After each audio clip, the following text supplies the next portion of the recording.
sampaikan bahwa dalam dialog ini tentunya kita dari DPC PKB TTS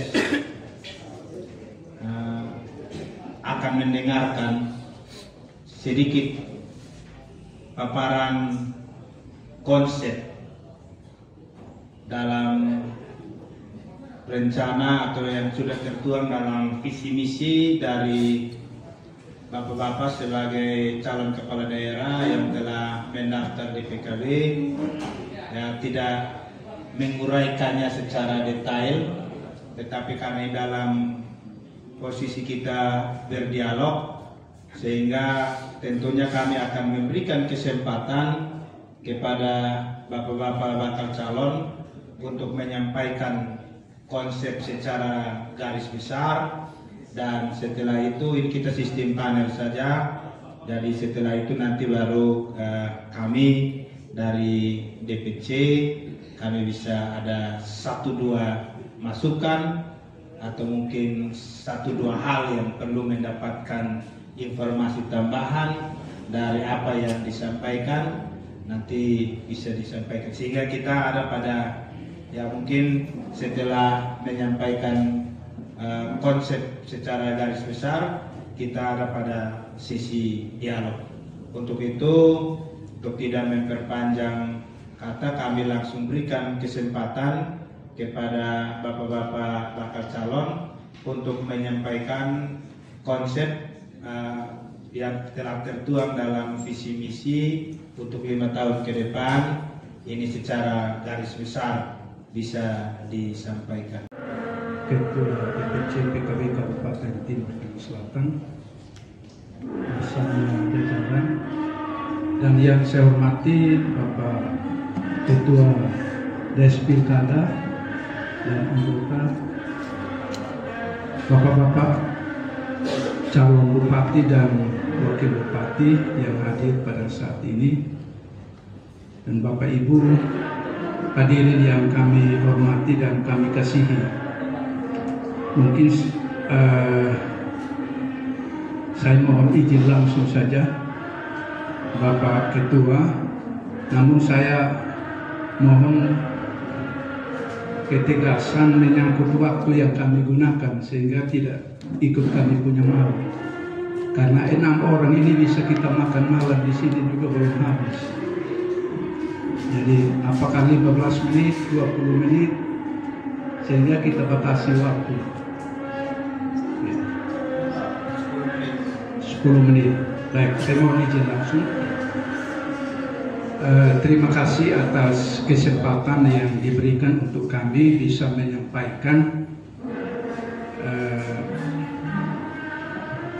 gagasan, konsep pemikiran sebagai calon bupati Timur Tengah Selatan apabila Tuhan berkehendak melalui masyarakat memilih kami untuk memimpin Kabupaten Timur Tengah Selatan.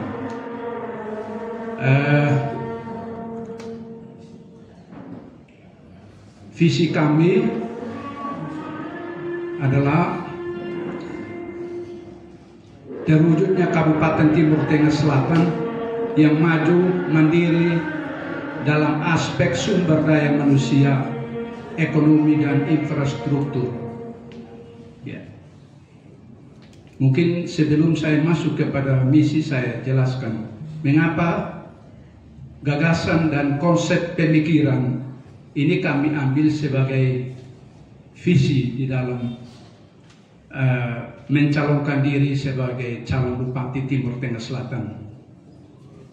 Maju, seorang pemimpin tidak saja kita merebut jabatan, tetapi setelah dipercaya harus ada kemajuan di daerah ini. Itu konsep pertama, harus ada kemajuan. Ada perubahan. Bagaimana dia memimpin dan ada kemajuan, ada perubahan atau tidak. Kemandirian. Mandiri itu sesuai dengan jiwa otonomi daerah. Daerah itu diberikan kewenangan untuk harus mandiri, menggali potensi sumber daya alam yang ada untuk membiayai pembangunan yang dilakukan oleh daerah itu sendiri, termasuk gaji DPR, termasuk gaji bupati.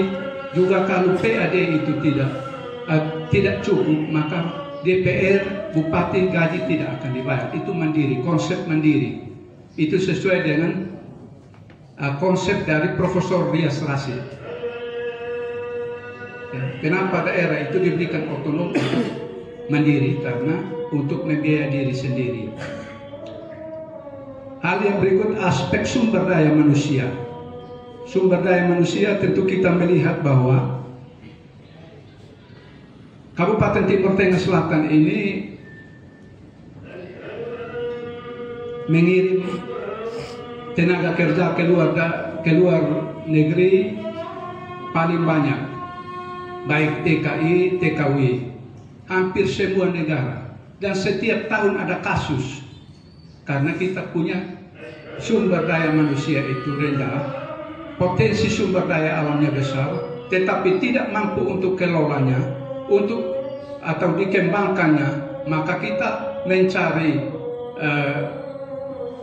atau membiayakan kehidupan masyarakat itu, dia akan cari di luar, kirim tenaga kerja ke luar negeri, atau ke Kalimantan, atau ke Irian, Papua, atau TKW juga dia kirim ke luar negeri untuk bisa mereka mendatangkan uang untuk bisa membiayakan kehidupan. Yang berikut, ekonomi. Ya.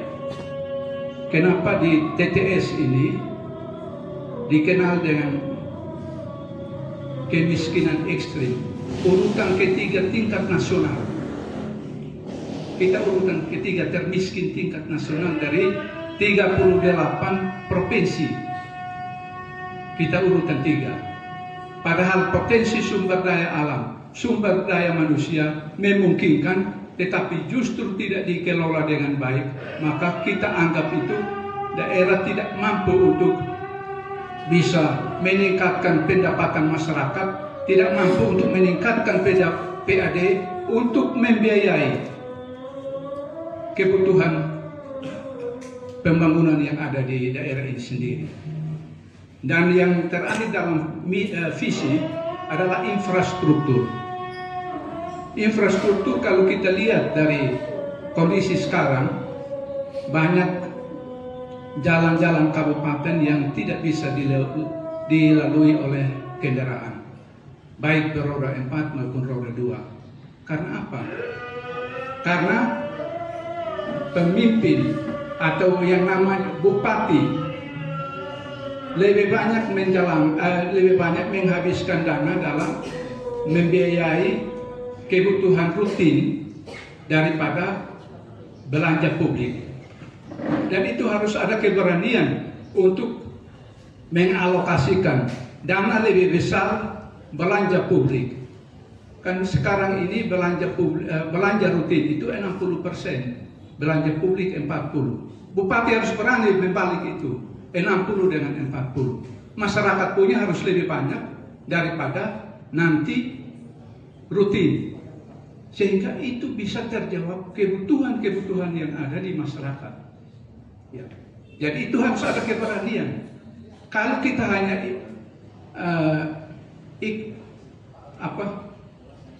ikut yang pola lama, ya mungkin yang lalu seperti itu, jadi tidak perlu kita hanya ikut saja. Tapi harus ada keberanian. Balik, masyarakat punya belanja lebih banyak daripada kebutuhan rutin. Baik, visi ini saya kembangkan di dalam 3 misi. Misi yang pertama, meningkat kualitas sumber daya manusia di Kabupaten Timur Tengah Selatan. Misi yang kedua, mengembangkan potensi ekonomi lokal, menjadikannya sebagai produk unggulan kabupaten. Dan misi yang ketiga, meningkatkan akses pelayanan dasar dan infrastruktur publik yang merata di seluruh wilayah Kabupaten Timur Tengah Selatan. Baik, kita masuk dalam misi yang pertama. Misi yang pertama tadi meningkatkan kualitas sumber daya manusia di Kabupaten Timur Tengah Selatan. Sasarannya terpenuhi usaha kerja lokal dan regional, khususnya menyangkut tenaga kerja yang berkompeten. TTS ini 2 tahun lalu ini kita dari provinsi, kebetulan saya ada di Komisi 5, untuk sekolah baru ini paling banyak dialokasikan untuk TTS. Ada 28 SMA dan SMK tambah baru. Dari sekian, ada 500-an sekian. Ya. Tetapi banyak sekolah yang tidak layak untuk dimanfaatkan. Untuk infrastrukturnya, sekolah-sekolah ini banyak yang hampir-hampir tidak bisa dimanfaatkan. Ya, tidak bisa dimanfaatkan. Mau harapkan sumber daya manusia bagaimana? Ya, ini harus. Tadi saya katakan bahwa belanja publik itu harus lebih banyak, sehingga alokasikan anggaran untuk infrastruktur sekolah, infrastruktur jalan. Nah, baru kita omong yang non fisik, non formal. Itu menyangkut pelatihan dan lain-lain. Itu menyangkut sumber daya manusia. Andai kata itu tidak dilakukan, bupati siapa saja tetap akan seperti ini. Tidak berkembang. Ganti bupati dari yang lalu datang di yang baru, sama saja. Karena kita itu copy flashnya saja. Yang penting jalan, tetapi tidak berani mengambil keputusan untuk belanja publik lebih banyak sehingga masyarakat bisa merasakan itu anggaran yang diberikan oleh pemerintah. Itu hal yang pertama yang dari sumber daya manusia. Hal yang kedua, TTS ini menjadi supplier tenaga kerja terampil, terdidik dan terlatih. Ini harus ada pendidikan non formal, harus banyak PLK, sehingga tenaga kerja itu tidak kasih ke Kalimantan, ke Papua, ke Arab, ke Hong Kong dan lain-lain. Karena kita punya potensi ada. Coba Bapak Ibu pergi ke daerah lain, tidak kurang, TTS ini tidak kurang dari daerah lain. Potensi kita ada. Saya kasih contoh. Yang daerah-daerah wisata yang kita lihat, yang 7 destinasi Primover itu, 7 destinasi Primover yang dicanangkan oleh Gubernur Nusa Tenggara Timur sebagai penggerak ekonomi rakyat. Salah satunya itu untuk 7 destinasi Primover, TTS ini dapat 1, Fatum Nasi. Fatum Nasi ada menghasilkan apa? Karena tidak terampil, tidak terlatih pengelola sumber daya manusia, sumber daya alam, maka ditempatkan Mateus Anin yang kelola di sana. Pergi dia hanya tiup fluid saja, itu yang panggil-panggil sapi. Ya. Padahal itu harus tempatkan orang yang terampil, yang kelola. Ada tamu yang datang, siapkan makanan lokal untuk dia makan, ada souvenir untuk dia bawa. Dan apa yang dia harus tinggalkan di situ. Tetapi kondisi sekarang, kita pergi hanya Mateus Anin saja. Tidak ada souvenir. Tidak ada makanan di situ. Mereka mau makan harus bawa makan dari sini. Bawa makan dari sini, nanti dia tidur di sana bagaimana? Malam dia makan apa di sana? Karena siang dia sudah makan, berarti malam dia harus pulang.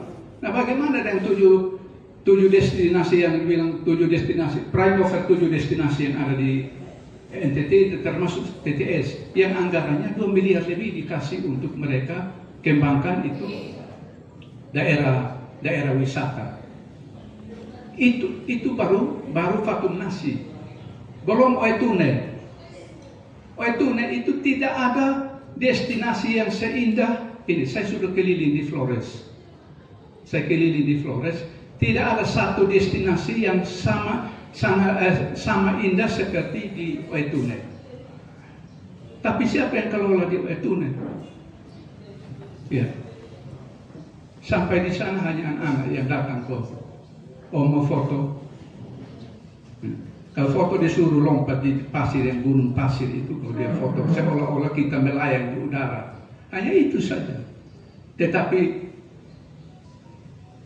kuliner yang dia siapkan atau pengelola homestay yang ada di situ tidak pernah mereka kelola secara terampil untuk menarik daya simpatisan dari wisatawan yang datang akan berkunjung dan akan menginap di tempat itu. Ya. Ini kita omong potensi. Ya. Omong tentang potensi.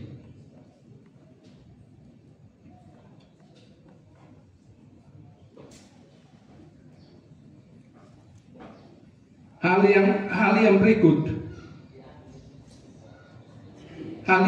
dari misi 1 itu harus menurunnya jumlah trafficking. Kalau itu sudah dilaksanakan, karena pimpinan daerah itu mampu menciptakan lapangan pekerjaan, maka tenaga kerja itu tidak akan keluar dan perdagangan orang itu tidak ada. Jumlah trafficking, ya, perdagangan orang. Kalau tidak, nanti itu orang-orang yang datang cari bujuk-bujuk kita punya anak-anak, sebentar bilang mau pikir jadi Kupang, padahal dia kirim di Jawa, terus di Batam, terus di Malaysia dan sebagainya. Sampai di sana dia punya HP sudah amankan, dia tidak bisa berkomunikasi dengan kita. Nanti sudah mati baru kasih tahu bahwa ini anak ada mati di sana, orang keluarga ada di mana, datang jemput. Itu kasus cukup banyak di NTT. Karena setelah kirim, dia dimatikan dia punya nomor, keluarga tidak bisa berkomunikasi. Setelah dia mati baru bisa hubungi keluarga untuk jemput jenazah di bandara. Nah, ini konsep-konsep ini harus ada keberanian dari pimpinan daerah bagaimana harus mengatasi persoalan-persoalan yang terjadi di daerah ini. Tidak bisa kita menutup mata dan kita menyerahkan kepada orang lain untuk mengatur kita. Sebagai putra daerah, mengapa gagasan dan konsep pemikiran ini kita ambil untuk bagaimana harus membangun daerah ini, sehingga tidak dikatakan miskin ekstrim. Urutan ketiga tingkat nasional. Misi yang kedua,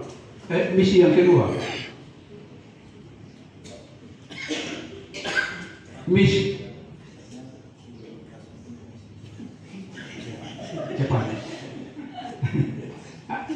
Tidak, tadi saya kasih.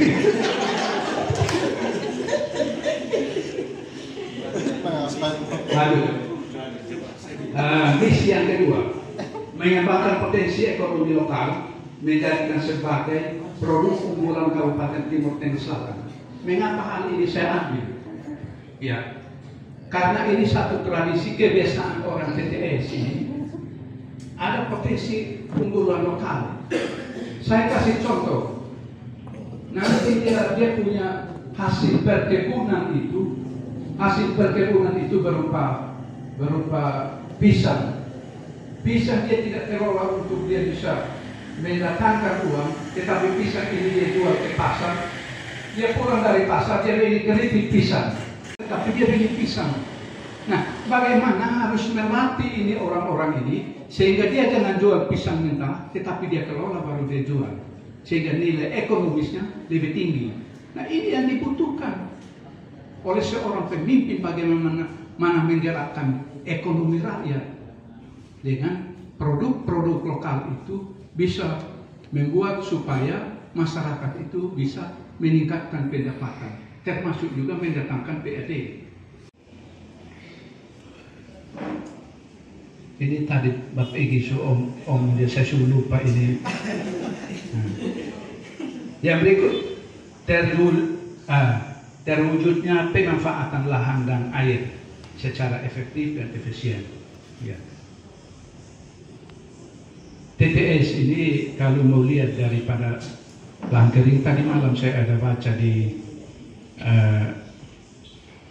TTS dalam angka itu ada berapa ribu, 8 ribuan hektar yang tidak dikelola. Dia pergi di Papua dengan Kalimantan, ini dia pergi untuk tebas hutan, untuk kuli di sana untuk datangkan uang. Padahal 8.000 hektar lebih tidak dikelola untuk mendatangkan uang. Ya. Potensinya besar, tetapi kita tidak memanfaatkan potensi ini dan kita harus mencari potensi di luar dari TTS. Ya. Tadi saya kasih contoh satu saja, itu pisang. Belum tomat. Tomat dia pergi jual tomat, dia datang dia bawa sos tomat. Ya. Nah, ini yang butuh keterampilan yang diberikan kepada masyarakat untuk dia bisa meningkatkan pendapatan. Nah.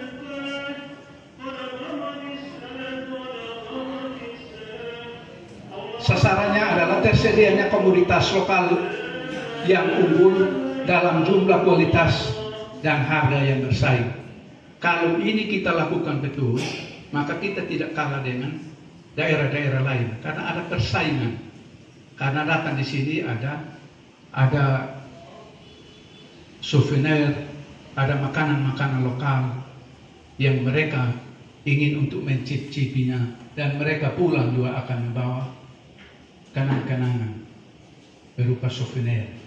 Saya pikir ini nanti baru ada kesempatan kita diskusi ini, karena ini baru gagasan, konsep pemikiran dari kami bagaimana kalau masyarakat percaya untuk memimpin daerah ini. Ini gagasan ini yang kita harus lakukan sehingga daerah ini jangan dikatakan miskin ekstrim, tetapi dia harus keluar daripada kemiskinan itu. Nah, ini yang perlu kita kembangkan karena potensinya besar, tetapi kita tidak manfaatkan potensi ini dan kita mencari di luar dari daerah kita. Ini misi yang terakhir, misi ketiga, misi yang terakhir, meningkatnya akses pelayanan dasar dan infrastruktur publik yang merata di seluruh wilayah. Ya, tersedianya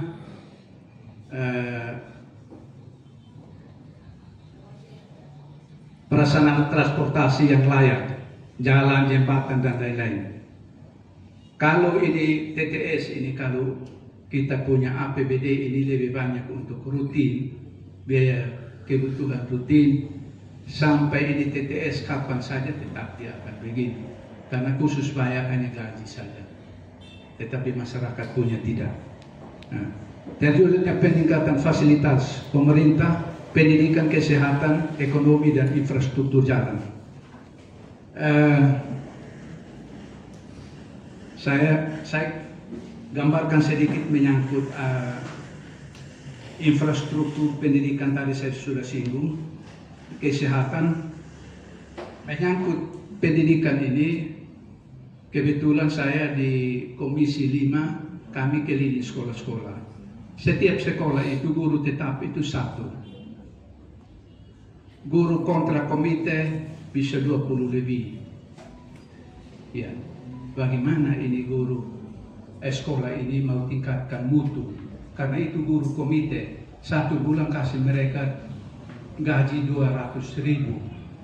Sekolah-sekolah yang maju kasih 350. Nah, dia pakai transport saja lebih dari itu. Apalagi dia mau dia punya beli sabun saja tidak ada. Tetapi itu sekolah sudah jalan. Karena kendalanya apa? Karena distribusi tenaga guru itu tidak merata. Semua tertumpuk di pinggiran kota ini. Hanya kota Soe, Watnana, Batu Putih. Sedangkan Suleo dari itu guru negeri tidak, hanya 1 saja. Paling banyak 2. Itu hanya komite yang bayar dengan kontrak daerah. Nah, ini bagaimana seorang pemimpin sebagai bupati tidak bisa melihat ini? Harus melihat itu karena itu adalah kebutuhan dasar. Kebutuhan dasar yang perlu harus diperhatikan karena itu menyangkut aset, sumber daya manusia. Masa depan daerah ini ada di mereka yang ada di desa itu. Dia tamat di kampung sama dengan tamat di kota karena di sana juga mutu pendidikannya baik seperti yang ada di kota. Ya. Bukan dia tamat di kota, dia lebih pintar. Kalau tenaga pengajarnya bagus, maka dia tamat di kampung juga sama dengan dia tamat di kota. Kita ini bukan orang kota semua. Kita ini anak kampung, tapi bisa S2, S3. Ada yang profesor. Karena apa? Iya. Dulu kan orang tua kita memberi motivasi. Dan dulu itu penempatan guru-guru tidak seperti sekarang. Sehingga lobby di mana kasih pindah di sini, lobby di mana kasih pindah di situ. Di sana satu orang hanya tinggal guru komite. Bagaimana harus maju? Termasuk tenaga kesehatan pun seperti itu. Coba pergi, ada yang mungkin ada yang misalnya di Lumbena atau di Amanatun batas di Lotas sana. Kesehatan itu ada berapa banyak? Kalau dibandingkan dengan puskesmas kota. Malah separuh tidak dapat kursi karena semua tertumpuk di sini. Karena distribusi tenaga kesehatan, tenaga guru tidak merata. Oleh karena itu, ini yang perlu kita harus menata sebagai seorang pimpinan daerah untuk hal ini bisa dilakukan sehingga tidak terjadi kecemburuan sosial dan ada keadilan bagi masyarakat Timur Tengah Selatan. Karena sekarang ini ada yang bilang anak tiri dan anak emas. Anak tiri. Anak tiri di sana tidak ada guru. Di sana tidak ada tenaga kesehatan. Dan itu yang menjadi kesenjangan antara pemerintah dan masyarakat terjadi dan ada di situ. Ya, terjadi di situ sehingga tidak ada kesinambungan, tidak ada pemerataan dan terjadi pelayanan yang kurang maksimal sehingga masyarakat merasa tidak puas dengan adanya pemimpin-pemimpin yang ada di Kabupaten Timur Tengah Selatan. Ini barangkali masih ada lagi, tetapi Pak Egy hanya lihat untuk goyang kepala dan saya batasi. Dan ini adalah beberapa gagasan konsep pemikiran apabila lewat PKB percaya dan mengusung dan menjadi bupati, maka konsep gagasan pikiran ini kita akan terapkan untuk bisa melayani masyarakat, bisa meningkatkan kesejahteraan masyarakat, dan bisa meningkatkan pendapatan daerah untuk membiayai pembangunan yang ada di daerah ini.